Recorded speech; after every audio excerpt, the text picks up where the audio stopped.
After the long-awaited return of Sex Education, Netflix announced that the heartfelt and hilarious series will end after airing its fourth season at the end of this year. The show endured a long hiatus after the announcement that Ola, Patricia Allison, and Lily, Tanya Reynolds, would not be returning for the fourth season. With the news of the change in character dynamics due to parting cast members and the ending of the series as a whole, the anticipation is high for the final season of watching our favorite British teenagers navigate sexuality, relationships and, of course, high school. Sex Education hit the ground running in its initial premiere. Like many teen dramas, and if it wasn't clear from the title, Sex Education focuses on the lust and love present in the lives of high schoolers. However, what captured the hearts of millions worldwide is their shamelessness towards promoting inclusivity and bringing light to complex issues not normally depicted on television.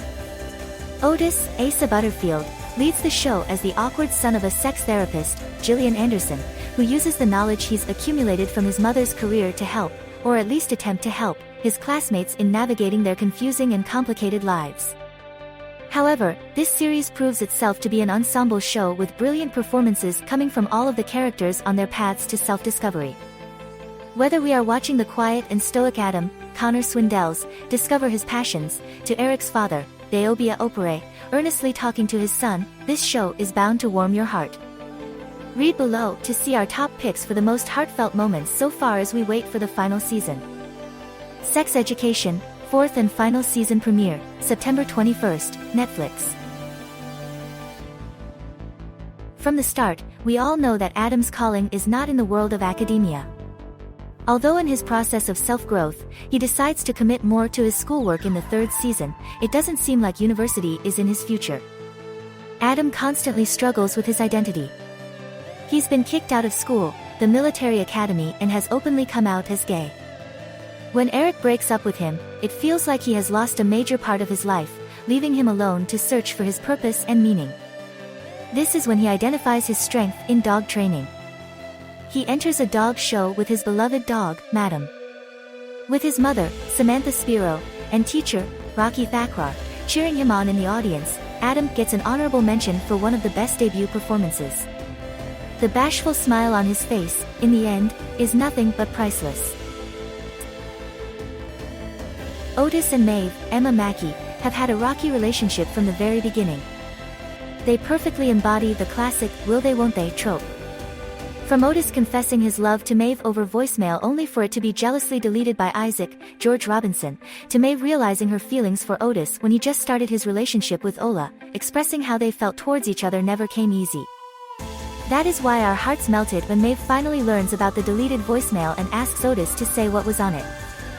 Adorably, he recites the message from memory which leads to their first kiss. Now that is a slow burn. Adam has endured a whirlwind of a high school experience, which ultimately is part of why he becomes so lovable. Coming to terms with his sexuality and being open about his feelings marks a major part of his journey. Adam has always been a man of few words.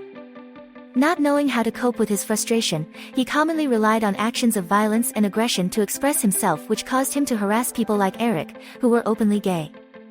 In a moment of innocence, Adam decides to publicly display his affection towards Eric, Shuti Gatwa, on stage during the school play. The beautifully simple declaration that he wants to hold Eric's hand makes the audience swoon. After Ola confesses her feelings for Lily, their friendship becomes strained. In an attempt to fix their friendship, Lily asks Ola to walk her home from school, which results in Lily spewing out a string of consciousness to Ola. She comes to terms with her feelings and tells Ola that she doesn't want to be friends anymore because she smells so much better than a boy. Immediately Lily goes in for a passionate kiss between the two. Who knew that talking about how a person smells could end up being so romantic? During a detention, Amy Lou Wood, makes the realization that all of the girls are connected through their shared experiences as victims of different forms of sexual assault.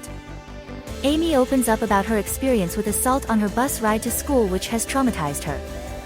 Despite trying to ignore the issues and move forward, Amy cannot fight the fact that she has been impacted by this event, so much so that she cannot ride the bus anymore. To show their support for Amy, the girls from detention ride the bus with Amy. This act of solidarity provides a powerful moment shared between women. The unlikely duo is brought together through their employment at Brown's Village Stores, a local convenience store.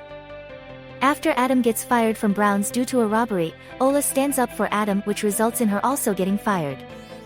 Outside of the store, Adam is confused about why Ola stood up for him. She tells him that he is her friend and that she loves him. In an already adorable moment, Adam softly reveals that no one has ever called him a friend before and immediately picks her up for a hug.